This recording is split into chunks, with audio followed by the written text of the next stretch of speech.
Hello students, this is Lavanya HM, Assistant Professor, Government First Grade College, Kadur. Today in this session we are going to discuss and come to know what happens in the Act 2nd Scene 1st of Macbeth play. Before going to discuss what happens in the Scene 1st of Act 2nd, we shall discuss what happened, what are the things that we come to know in the last session. In the last session, we come to know that all are in the castle of Iverness, that is Macbeth's castle, where a dinner is being hosted in honor of the king. Macbeth lives while the dinner is still in progress. He mentally analyzes the consequences of the king's murder. He is not afraid to murder the king, but only worries that killing a king, a relative, and more importantly, a guest would be dishonorable. So he decides not to kill the king. But Lady Macbeth calls him a coward and inspires him to agree to kill the king. These are the things that happens in the last session that we have discussed.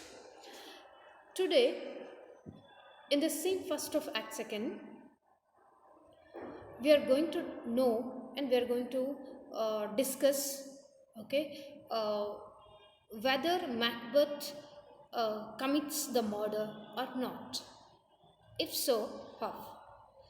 So, Act 2nd, Scene 1st begins in the castle where Banquo and his son Fleance talking with each other about the time. It is late night and Banquo shares his thought with his son.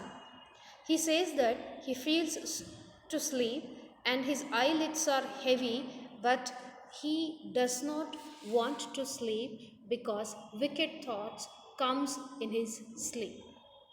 ಅಂದರೆ ನಾವು last ಸೆಷನಲ್ಲಿ ಅರ್ಥ ಮಾಡ್ಕೊಂಡ್ವಿ, ನಮಗೆ ಗೊತ್ತಾಯಿತು ಏನು ಅಂತ ಹೇಳಿದ್ರೆ ಎಲ್ಲರೂ ಕೂಡ ಮ್ಯಾಕ್ಬತ್ನ ಕ್ಯಾಸಲಲ್ಲಿ ಇದ್ದಾರೆ ಮತ್ತು ಕಿಂಗಿಗೆ ಗೌರವನ ಸೂಚಿಸಿ ರಾಜನಿಗೋಸ್ಕರ ಒಂದು ಡಿನ್ನರನ್ನು ಹೋಸ್ಟ್ ಮಾಡಿದ್ದಾರೆ. ಮತ್ತು ಮ್ಯಾಕ್ಬತ್ ಮತ್ತು ಲೇಡಿ ಮ್ಯಾಕ್ಬತ್ ತುಂಬ ಚೆನ್ನಾಗಿ ಅರೇಂಜ್ಮೆಂಟ್ಸ್ಗಳನ್ನೆಲ್ಲ ಮಾಡಿ ಅದನ್ನು ನೋಡ್ಕೋತಾ ಇದ್ದಾರೆ. ಮತ್ತು ಮ್ಯಾಕ್ಬತ್ ಆ ಸಮಯದಲ್ಲಿ ಆ ಡಿನ್ನರಿಂದ ವಾಪಸ್ ಬರ್ತಾನೆ. ಆ ಜಾಗದಿಂದ ತಾನು ಒಂಟಿಯಾಗಿ ಬಂದು ತಾನು ರಾಜನ್ನು ಸಾಯಿಸಿದ್ರೆ ಏನೆಲ್ಲ ಪರಿಣಾಮಗಳಾಗ್ಬೋದು, ನಾನು ಸಿಕ್ಕಾಕೋಬೋದೇನೋ, ಅಥವಾ ಅದರಿಂದ ಏನು ತೊಂದರೆಗಳಾಗುತ್ತೆ. ಮೋರೋವರ್ ಡಂಕನ್ ತುಂಬ ಒಳ್ಳೆ ರಾಜ, ಒಳ್ಳೆ ಹೆಸರಿರೋ ಅಂಥ ರಾಜ. ಸೊ ಆ ಕಾನ್ಸಿಕ್ವೆನ್ಸಸ್ಗಳ ಬಗ್ಗೆ ಎಲ್ಲ ಯೋಚನೆ ಮಾಡ್ತಾರೆ. ಜೊತೆಗೆ ಇಲ್ಲಿ ಮ್ಯಾಕ್ಬತ್ ಹೆದರ್ಕೊಂಡಿಲ್ಲ ಸಾಯಿಸೋದಕ್ಕೆ ಕಿಂಗನ್ನು, ಆದರೆ ವರಿ ಮಾಡ್ಕೊಂಡಿದ್ದಾರೆ. ಯಾಕೆ ಅಂತ ಹೇಳಿದ್ರೆ ಅವ್ರ ಪ್ರಕಾರ ರಾಜನ ಸಾಯಿಸೋದು, ಮೋರೋವರ್ ಆ ರಾಜ ಅವ್ರಿಗೆ ರಿಲೇಟಿವ್ ಕೂಡ ಹೌದು ಮತ್ತು ಗೆಸ್ಟ್. ಸೊ ಅದೊಂದು ಅಗೌರವ ಅಂತ ಅನಿಸುತ್ತೆ. ಸೊ ನಾನು ರಾಜನ ಸಾಯಿಸಬಾರ್ದು ಅಂತ ಹೇಳಿ ಮ್ಯಾಕ್ಬತ್ ಡಿಸೈಡ್ ಮಾಡ್ತಾರೆ. ಆದರೆ ಲೇಡಿ ಮ್ಯಾಕ್ಬತ್ತಿಗೆ ಕವರ್ಡ್ ಅಂತ ಕರೆದು ಅವಳ ಮಾತುಗಳ ಮೂಲಕ ಅವನಿಗೆ ಇನ್ಸ್ಪೈರ್ ಮಾಡ್ತಾಳೆ. ಅವನು ಮ್ಯಾಕ್ಬತ್ತನ್ನು ರಾಜನ ಸಾಯಿಸೋದಕ್ಕೆ ಮ್ಯಾಕ್ಬತ್ ಒಪ್ಕೊಳ್ಳೇಬೇಕು ಅನ್ನೋ ರೀತಿಯಲ್ಲಿ ಅಂತ ಹೇಳಿದ್ರೆ ಅವಳು ಹೇಳ್ತಾಳೆ, ನಾವು ನಮ್ಮ ಗುರಿನ ಸಾಧಿಸೋಕ್ಕೆ ನಾವು ಏನೆಲ್ಲ ಮಾಡೋಕ್ಕೂ ಕೂಡ ರೆಡಿ ಇರಬೇಕು. ನಾನು ಒಬ್ಬ ಹೆಣ್ಣುಮಗಳಾಗಿ ಕೂಡ ನನ್ನ ಸ್ವಂತ ಮಗುನ ಬೇಕಾದ್ರೆ ನಾನು ಸಾಯಿಸೋಕೆ ರೆಡಿ ಇದ್ದೀನಿ ಗುರಿ ಸಾಧಿಸೋಕೆ ಅಂಥೇಳಿ ತುಂಬ ಕ್ರೂಯಲಾಗಿ ರೆಸ್ಪಾಂಡ್ ಮಾಡ್ತಾಳೆ. ಸೊ ಆ ಮಾತುಗಳನ್ನೆಲ್ಲ ಕೇಳಿ ಕೊನೆಗೆ ಮ್ಯಾಕ್ಬತ್ ಡಂಕನನ್ನು ಸಾಯಿಸೋದಕ್ಕೆ ಒಪ್ಪಿಗೆ ಕೊಡ್ತಾನೆ. So this is what happen. ಅಂದರೆ ಇಷ್ಟು ನಾವು ಲಾಸ್ಟ್ ಸೆಷನಲ್ಲಿ ನೋಡ್ಕೊಂಡಿದ್ವಿ. ಈಗ ಈ ಆ್ಯಕ್ಟ್ 2nd Scene 1st ಹೇಗೆ ಬಿಗಿನ್ ಆಗ್ತಾ ಇದೆ ಅಂತ ಹೇಳಿದ್ರೆ, ಇಲ್ಲಿ ಅದೇ ಜಾಗದಲ್ಲಿ ಅಂದರೆ ಮ್ಯಾಕ್ಬತ್ತನ ಕ್ಯಾಸಲಲ್ಲೇ ಸೀನ್ ಶುರು ಆದಾಗ ಯಾರ್ಯಾರಿದ್ದಾರೆ ಅಂತ ಹೇಳಿದ್ರೆ ಬ್ಯಾಂಕೋ ಮತ್ತು ಫ್ಲಿಯಾನ್ಸ್ ಇದ್ದಾರೆ, ಅಪ್ಪ ಮಗ. ಬ್ಯಾಂಕೋ ಮತ್ತು ಫ್ಲಿಯಾನ್ಸ್ ಟೈಮ್ ಬಗ್ಗೆ ಮಾತಾಡ್ತಾ ಇದ್ದಾರೆ. ಆಲ್ರೆಡಿ ಲೇಟ್ ನೈಟ್ ಆಗಿದೆ, ಆದರೆ ಇನ್ನೂ ಮಲಗಿಲ್ಲ ಅಂಥೇಳಿ. ಮತ್ತು ಬ್ಯಾಂಕೋ ಹೇಳ್ತಾನೆ, ತನಗೆ ತುಂಬ ನಿದ್ದೆ ಬರ್ತಾ ಇದೆ, ಕಣ್ಣು ಮುಚ್ಕೋತಾ ಇದೆ, ಆದರೂ ಕೂಡ ನಾನು ನಿದ್ದೆ ಮಾಡೋಕ್ಕೆ ಬಯಸ್ತಾ ಇಲ್ಲ, ಒತ್ತಾಯಪೂರ್ವಕವಾಗಿ ನಿದ್ದೆನ ತಡೆ ಹಿಡಿತಾ ಇದ್ದೀನಿ, ಮಲಗ್ತಾ ಇಲ್ಲ. ಯಾಕೆಂದರೆ ನಿದ್ದೆಯಲ್ಲಿ ಕೆಟ್ಟ ಆಲೋಚನೆಗಳು ಬಂದು ನನ್ನನ್ನು ಕಾಡ್ತಾ ಇದೆ ಅಂಥೇಳಿ ಬ್ಯಾಂಕೋ ತನ್ನ ಮಗನ ಜೊತೆ ಶೇರ್ ಮಾಡ್ಕೋತಾ ಇದ್ದಾನೆ. ಸೊ ಅಷ್ಟೊತ್ತಿಗೆ at that time Macbeth enters.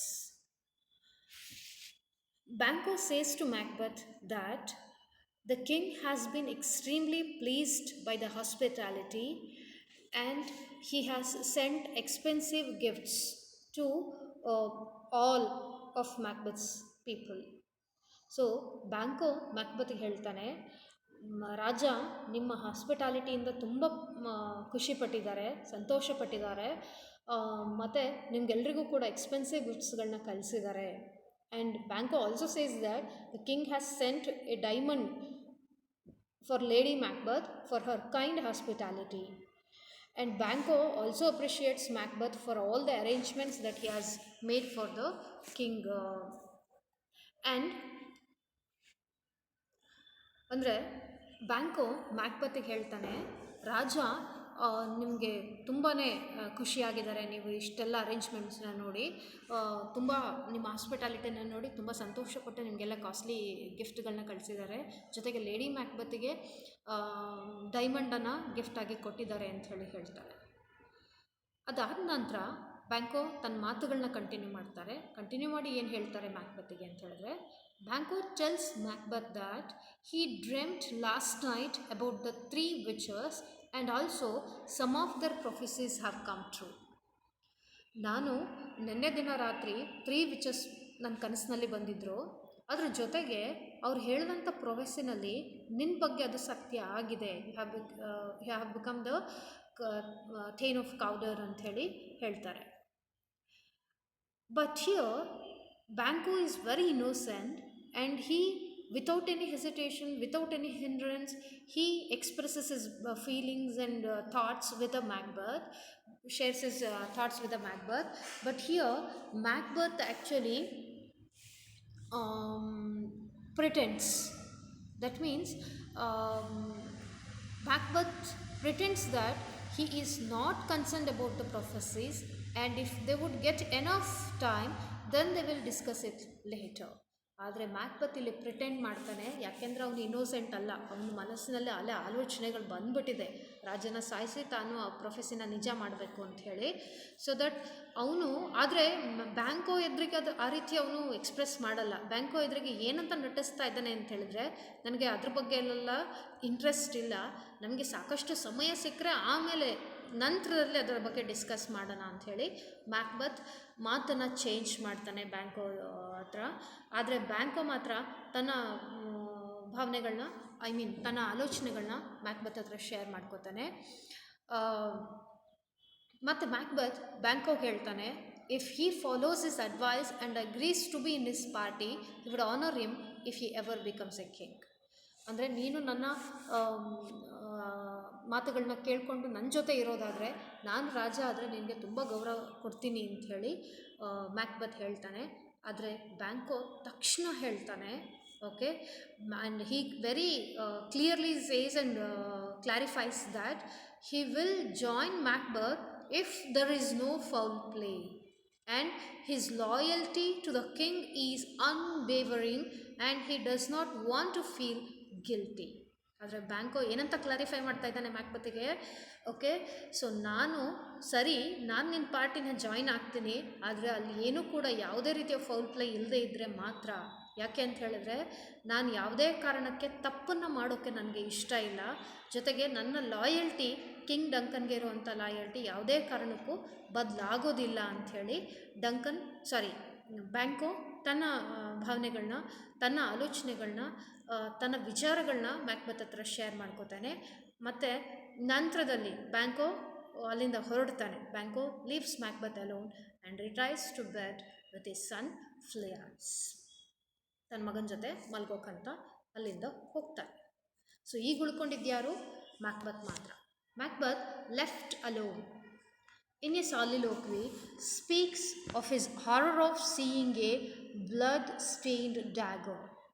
So Macbeth ಒಬ್ಬನೇ ಇದ್ದಾನೆ. So he speaks to himself and in soliloquy, okay, he expresses that he has seen a dagger which, okay, is inviting him to grasp it. Okay. So ಅಂದರೆ ಅವನಿಗೆ ಭ್ರಮೆ ಆಗ್ತಾ ಇದೆ, ಅಲ್ಲಿ ನಿಂತಿದ್ದಾನೆ, ಅವನ ಎದುರುಗಡೆ ಒಂದು ಡ್ಯಾಗರ್ ಇದೆ. ಸೊ ಅದು ಗಾಳೀಲಿ ತೇಲ್ತಾ ಇದೆ. ಅದು ಯಾವ ಕಡೆ ಹೋಗ್ತಾ ಇದೆ ಅಂತ ಹೇಳಿದ್ರೆ ಕಿಂಗ್ ಡಂಕನ್ ರೂಮ್ ಉಳ್ಕೊಂಡಿದ್ದಾನಲ್ಲ ಆ ರೂಮ್ ಕಡೆ ಹೋಗ್ತಾ ಇದೆ. ಮತ್ತು ಇವನನ್ನು ಹ್ಯಾಂಡ್ಲನ್ನು ಹಿಡ್ಕೊ ಅಂತ ಹೇಳಿ ಅವನಿಗೆ ಇನ್ವೈಟ್ ಮಾಡ್ತಾ ಇದೆ ಅನ್ನೋ ರೀತಿಯಲ್ಲಿ ಹೇಳ್ತಾ ಇದೆ, ಅನ್ನಿಸ್ತಾ ಇದೆ ಅವನಿಗೆ. ಆದರೆ ಅದನ್ನು ಹಿಡ್ಕೊಳಕ್ಕೆ ಹೋಗ್ತಾನೆ, ಬಟ್ ಅದು ಅವನಿಗೆ ಸಿಕ್ಕೋದಿಲ್ಲ. ಬಟ್ ಕಣ್ಣಿಗೆ ಮಾತ್ರ ಕಾಣಿಸ್ತಾ ಇದೆ, ಆದರೆ ಅದವನು ಸಿಕ್ಕೋದಿಲ್ಲ. ಮತ್ತೆ ನೋಡ್ತಾನೆ ಆ ಡ್ಯಾಗರಲ್ಲಿ ಪೂರ್ತಿ ಬ್ಲಡ್ ಆಗಿಬಿಟ್ಟಿದೆ. So the hallucination caused due to the he decides, ಅಂದರೆ ಅವನಿಗೆ ಅನಿಸುತ್ತೆ ನನ್ನಲ್ಲಿರುವಂಥ ಹಲ್ಯುಸಿನೇಷನಿಂದ ನನಗೆ ಹೀಗೆ ಆಗ್ತಾ ಇದೆ.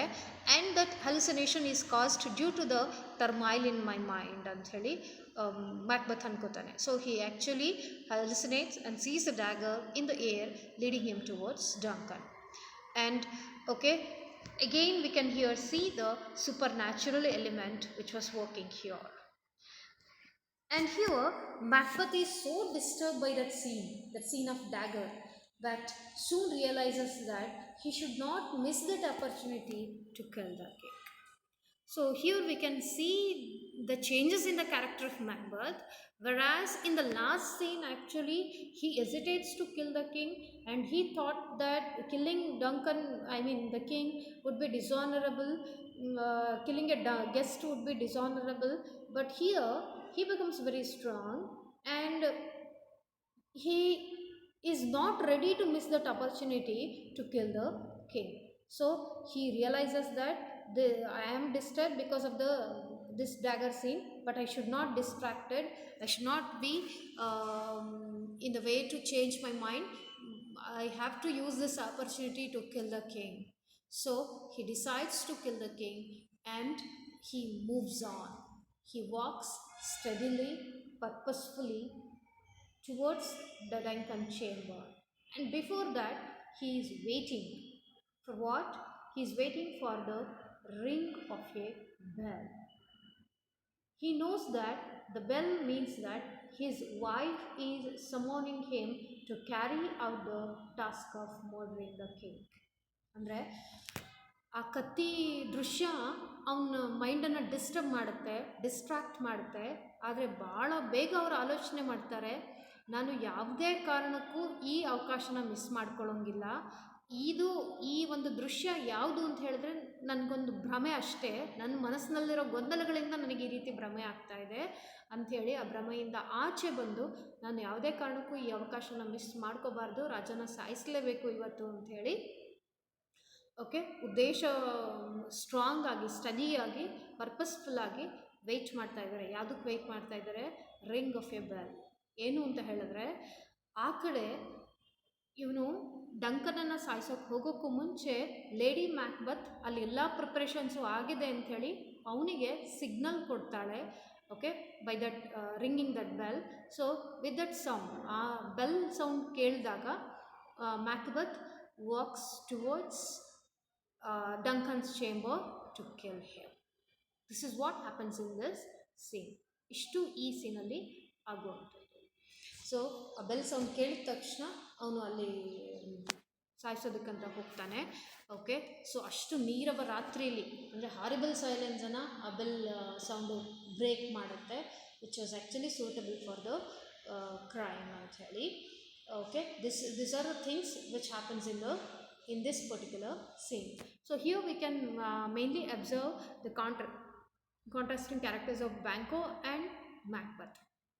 Whereas Macbeth was influenced by the witch's prophecy, and he was so inspired by his wife's words, and he decides to kill the king and wants to